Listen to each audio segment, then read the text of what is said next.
어떤 시각장애인 부부가 결혼한 지 30년이 되셨는데 둘 다 시각장애인이신데 개안 수술을 받았대요. 그리고 나서 둘 다 성공적으로 눈을 30년 만에 떴다고 합니다. 눈 뜨고 남편과 아내가 너무 반가워서 서로 인사하시는데 남편이 아내를 보고 처음 하는 말이 처음 뵙겠습니다. 그랬더니 아내가 하시는 말씀이 말씀 많이 들었습니다. 그랬다고 합니다. 30년을 살아도 눈을 뜨면 새로운 시작이 시작되는 것이죠. 오늘 마가복음의 이야기는 바로 이 맹인된 분의 치유의 이야기입니다. 마가복음에는 이 맹인된 분, 시각장애인인 된 분의 치유 이야기가 두 번 나옵니다. 8장에 오늘 본문이고 그리고 10장에 바디메오 이야기입니다. 특별히 오늘 본문의 이야기는 마가복음에만 나오는 특별한 이야기입니다. 왜 마가는 이 이야기를 기록했을까요? 함께 은혜를 나눌까 합니다. 첫 번째, 이 구조적으로 오늘 본문을 이해할 필요가 있습니다. 마가복음에는 가만히 읽어보면 눈에 관한 표현들이 많이 나옵니다. 오늘 본문과 10장에서도 바로 이 맹인된 분의 치유의 이야기가 두 번이나 반복됩니다. 그리고 8장 18절에 보니까 너희가 눈이 있어도 보지 못한다라는 표현도 쓰고 있습니다. 그리고 마가복음에만 본다라는 표현이 14번이나 나오는데 오늘 본문에 6번이나 집중되어 있습니다. 그러니까 보는 게 중요한 거죠. 그런데 이 본다라는 의미의 눈의 의미가 뭘까요? 생물학적인 눈도 있고 또한 깨달음이라는 의미도 있겠죠. 예를 들자면 아침에 눈을 떴다 이렇게 표현한다면 그 눈은 생물학적인 우리 눈을 말합니다. 그런데 진리의 눈을 떴다 할 때는 생물학적인 눈이 아니라 무언가를 깨달았다 이런 뜻이겠죠. 오늘 본문은 바로 생물학적인 이야기가 아니라 바로 눈을 떴고 깨달음이 있고 주님의 제자들에게 그 깨달음을 가르치고자 하는 의도로 눈을 떴다라는 이야기를 쓰고 있다는 겁니다.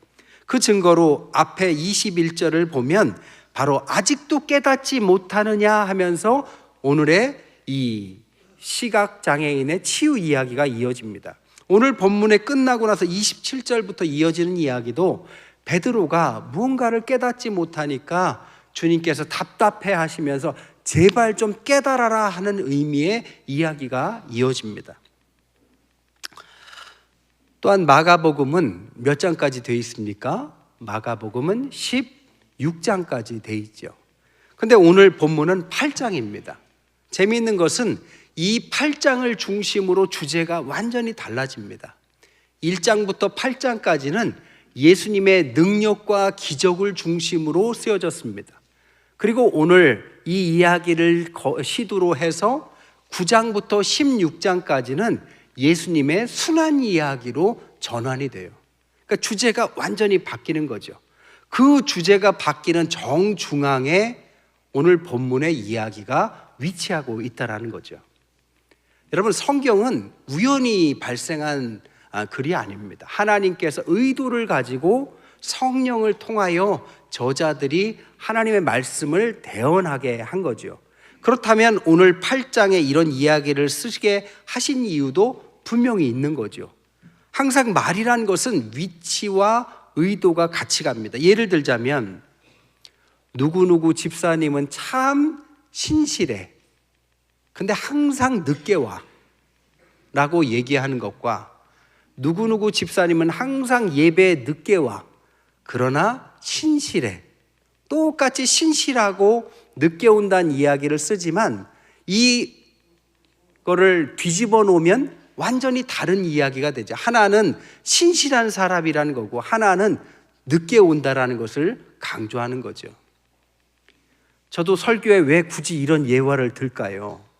저도 뭔가 의도를 갖고 이런 말을 쓰지 않겠어요?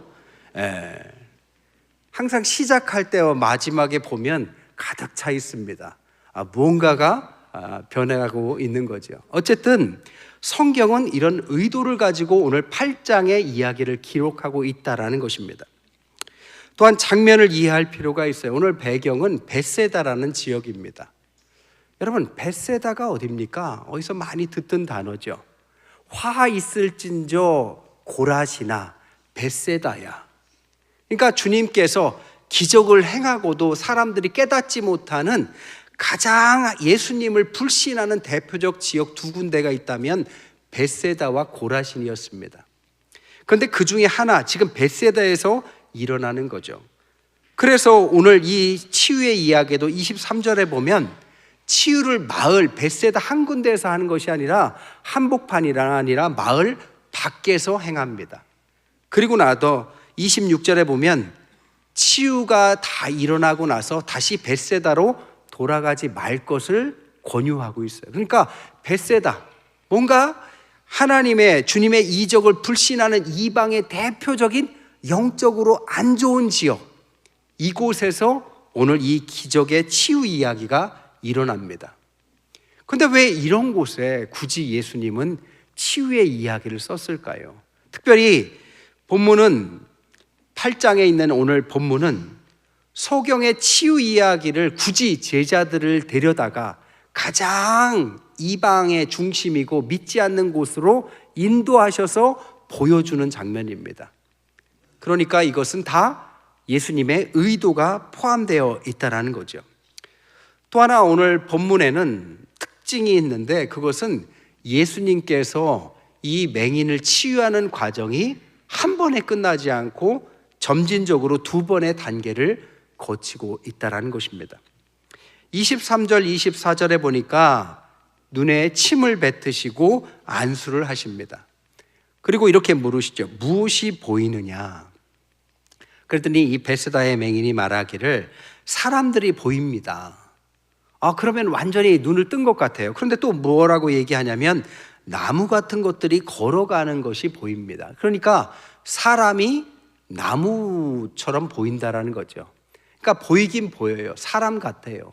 그러나 나무가 움직이는 것처럼 흐릿하게 보인다라는 겁니다. 그러니까 한 번에 선명하게 나은 게 아니다라는 거죠. 그래서 25절에 두 번째 안수하십니다. 그리고 어떤 일이 일어났냐?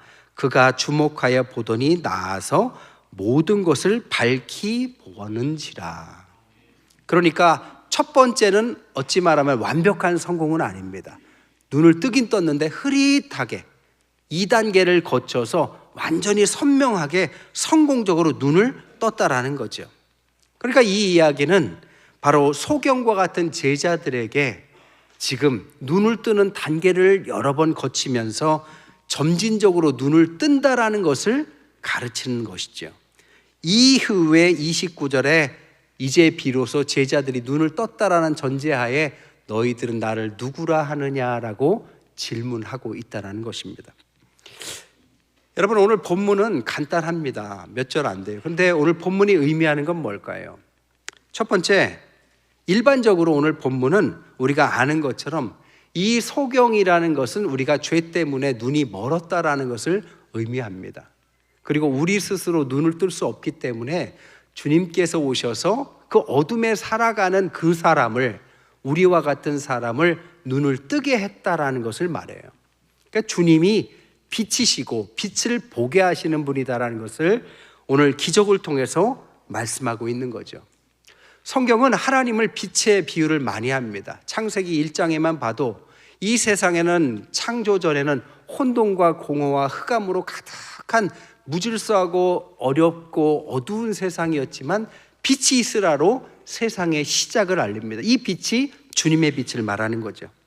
요한일서 1장 5절에 보니까 하나님은 빛이시다라고 아주 직접적으로도 언급하고 잠언 4장 18절에도 주님을 돋는 햇살이라고 표현합니다. 요한복음 8장 12절에도 생명의 빛이다라고도 말하고 이사야서 9장 2절에도 흑암을 행하던 백성들이 큰 빛을 보고 사망의 그늘진 땅에 거주하던 자에게 빛이 비춘다. 지금은 주현절입니다. 주현절이 뭐냐? 주님께서 나타났다는 뜻입니다. 근데 주현절의 특징, 예수님께서 어떻게 나타나셨느냐? 빛으로 오셨다라는 게 주현절의 특징이기도 해요.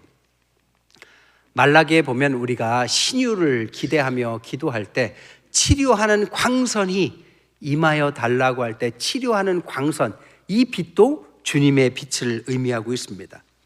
근데 이 치료하는 빛이 원어적으로 보면 치유하는 날개, 이런 표현으로 바뀔 수 있습니다. 살다 보면 우리의 삶 가운데 어둠에 드리워진 마음의 구멍을 갖고 살 때가 있습니다. 그때 주님께서 그 구멍을 메우시기 위해서 뭘 하시느냐? 치유하는 날개로 우리를 덮어주십니다. 그리고 그 빈자리를 빛으로 채워주시죠. 그래서 우리가 다시 힘을 내서 살 수 있도록 돕는 그 빛, 치료하는 광선이 바로 주님의 빛이라는 거죠.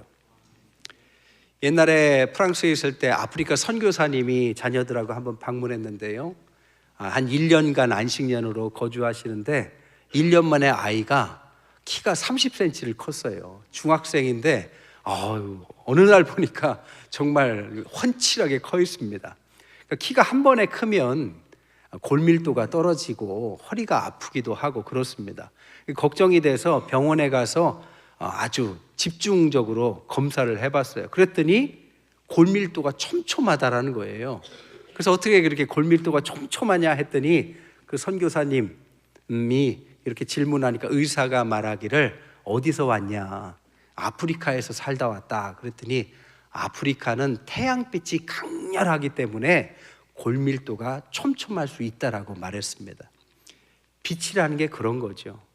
우리의 빈자리를 채우시고 어두움을 밝히시고 우리의 그 싱크홀 같은, 때로는 무너질 것 같은 마음을 다 채우는 빛, 이것은 태양이 아니라 하늘에서 오는 하나님의 그리스도의 빛인 줄 믿습니다. 이 이야기가 일반적인 이야기라면 오늘 마가복음에는 이 이야기 말고도 어떻게 주님께서 그 빛을 비추시고 우리를 낫게 하시는지, 보게 하시는지를 설명하고 있는 특징이 있습니다. 특징은 뭐냐? 한 번에 하신 게 아니라 2단계를 거쳤다라는 것이 바로 특징입니다. 예수님께서 능력이 부족하셔서 우리의 눈을 한 번에 낫게 못하셨다라는 의미는 절대 아닙니다. 주님은 능력이 있으신 분이죠. 주님께서 그 눈을 뜨게 하시고 완전하게 뜨게 하시는 과정을 2단계를 거쳤다라는 것은 우리의 신앙의 눈을 뜨는 단계들도 한 번에 떠지는 것이 아니라 과정을 거치면서 점진적으로 뜨게 된다는 것을 은유적으로 표현하고 있다는 것입니다. 베드로의 신앙 고백을 보세요. 너는 나를 누구라고 생각하느냐라고 말할 때 주는 그리스도시요 살아계신 하나님의 아들이다라고 분명히 고백을 했습니다. 그의 영안이 분명 뜨여져 있는 것처럼 보여요. 근데 금세 뭐라고 하느냐?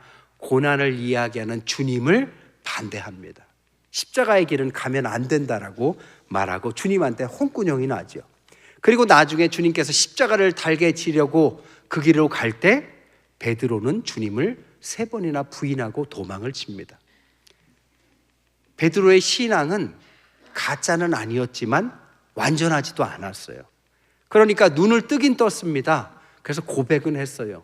그러나 그 고백은 반쪽짜리 고백이었습니다. 나중에 부활하신 주님께서 네가 나를 사랑하느냐 하면서 그를 불러서 완전히 눈을 뜨게 할 때까지 그는 완전한 신앙인이 아니었습니다.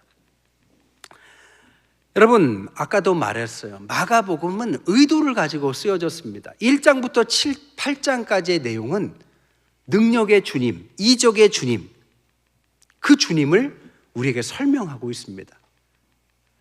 그런데 우리의 삶 가운데 능력의 주님, 이적의 주님만을 믿고 있다면 그것은 8장에서 멈추는 것과 같아요. 주님은 거기에서 우리의 눈을 뜨도록 요구하십니다. 그리고 나서 9장부터 뭐라고요? 고난의 주님과 함께 하도록 고난의 주님을 가르쳤다라는 겁니다.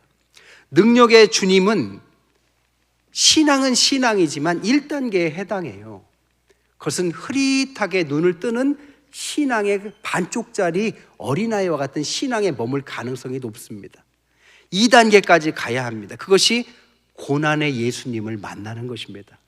이 고난의 예수님을 만날 때 비로소 눈이 100% 완전히 뜨여지는 거죠. 명절을 지나고 와서 여러분 졸릴까 봐 오늘 특별히 그림을 한 장 준비했어요. 종교개혁이 일어나고 나서 카톨릭에 대한 반동으로 반감을 가지고 있는 개신교에서 카톨릭이 하는 것을 다 반대로 했습니다.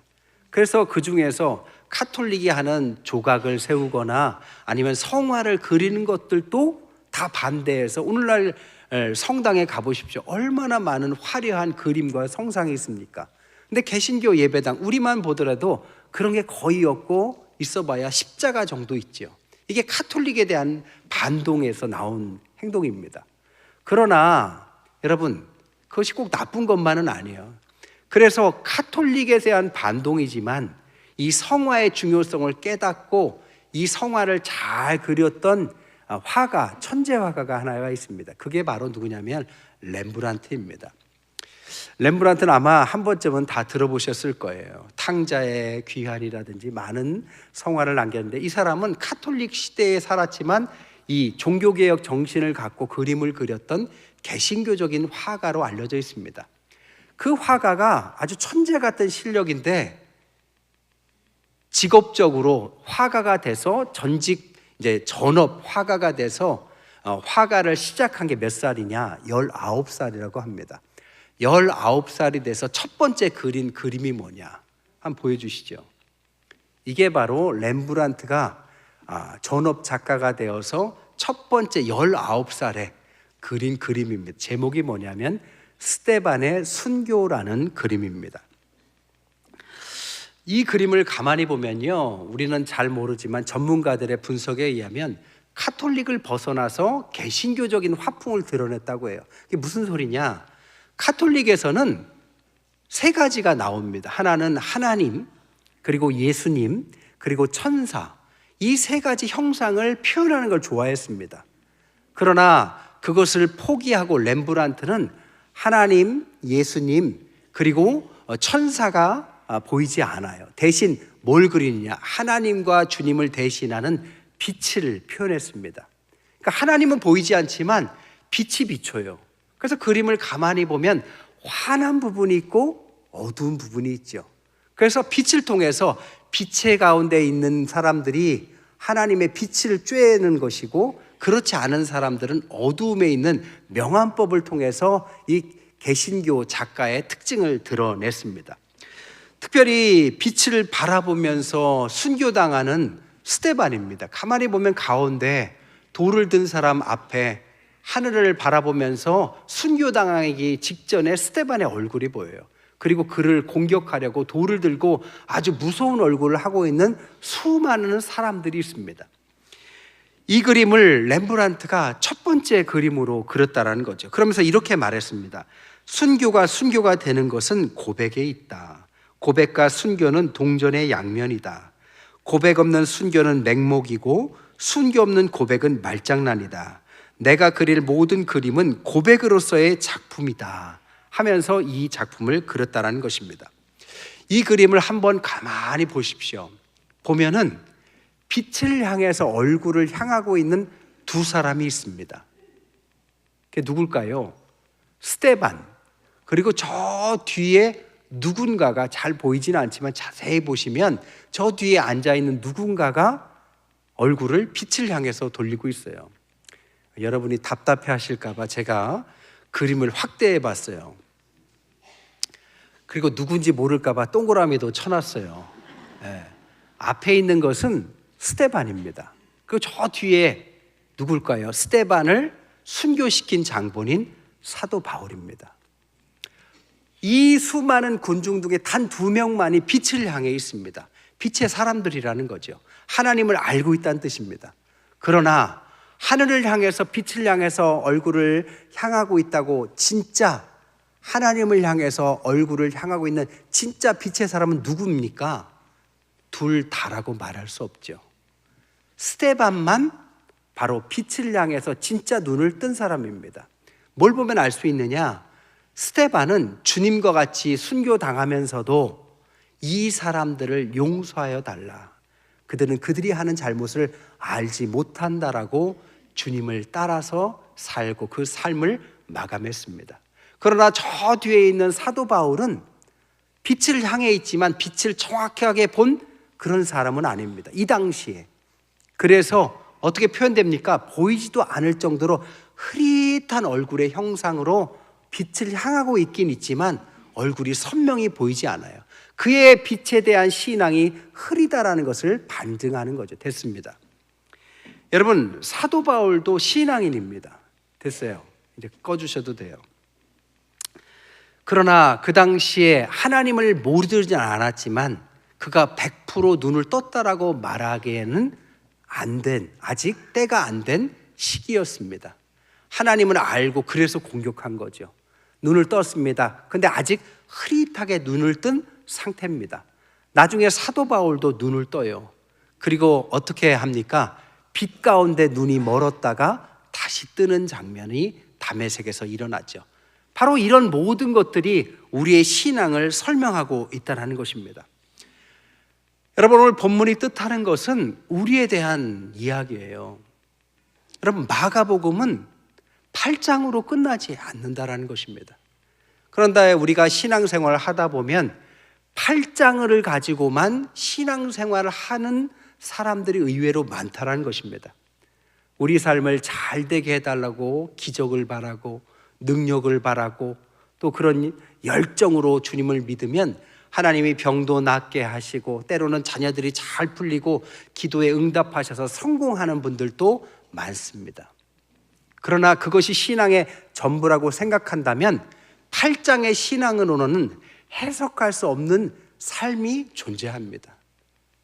9장으로 넘어가서는 우리가 8장의 신앙만 가지고 신앙생활을 하면 이해하기 어려울 때가 있어요.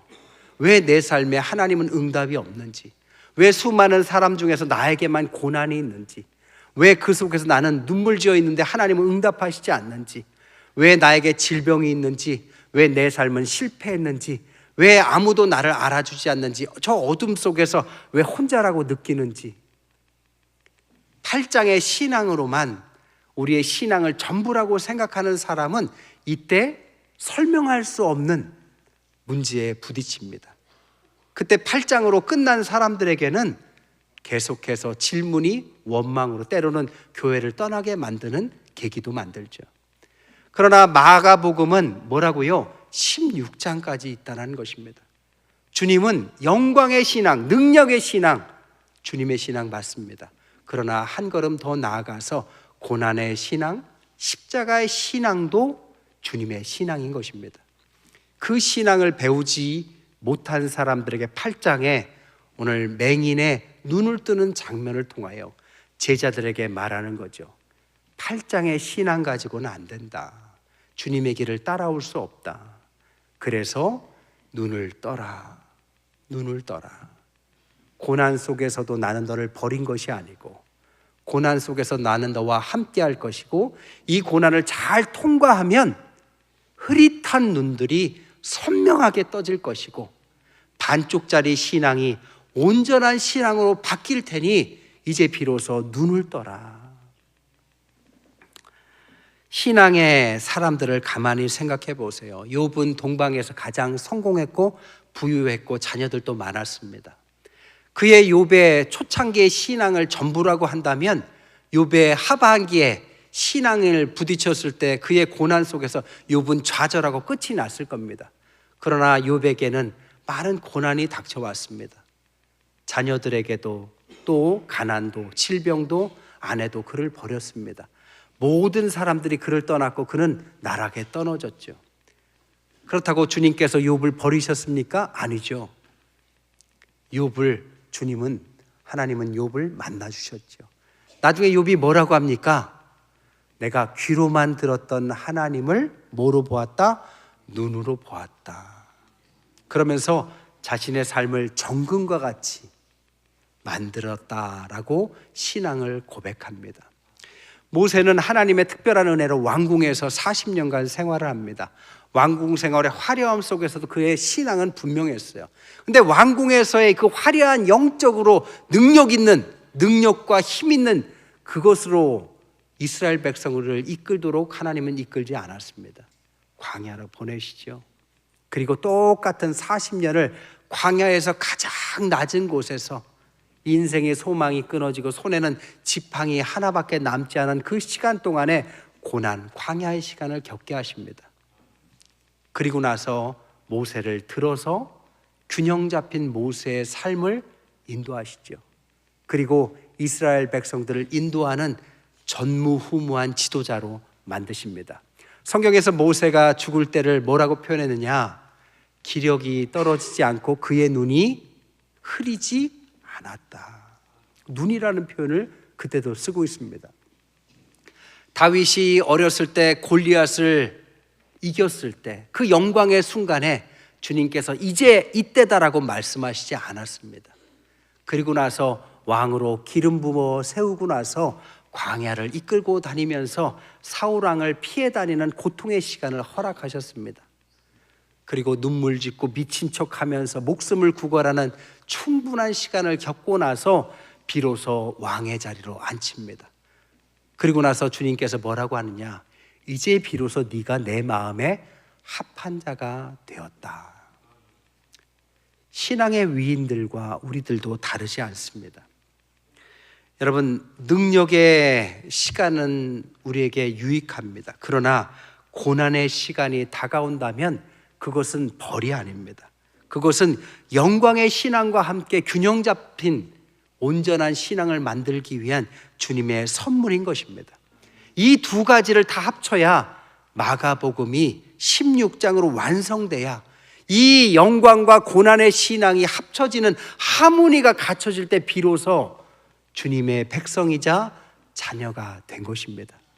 그때 비로소 나만 생각하는 것이 아니라 주변에 있는 사람도 보이게 됩니다. 내가 고난을 겪었기 때문에 그들이 눈에 들어옵니다. 내가 힘들었기 때문에 힘든 사람들의 처지를 이해합니다. 능력도 있습니다. 그러나 그들을 이해할 수 있는 마음도 있습니다. 섬기려 합니다. 가난합니다. 가난한 마음으로 주님께 기도합니다.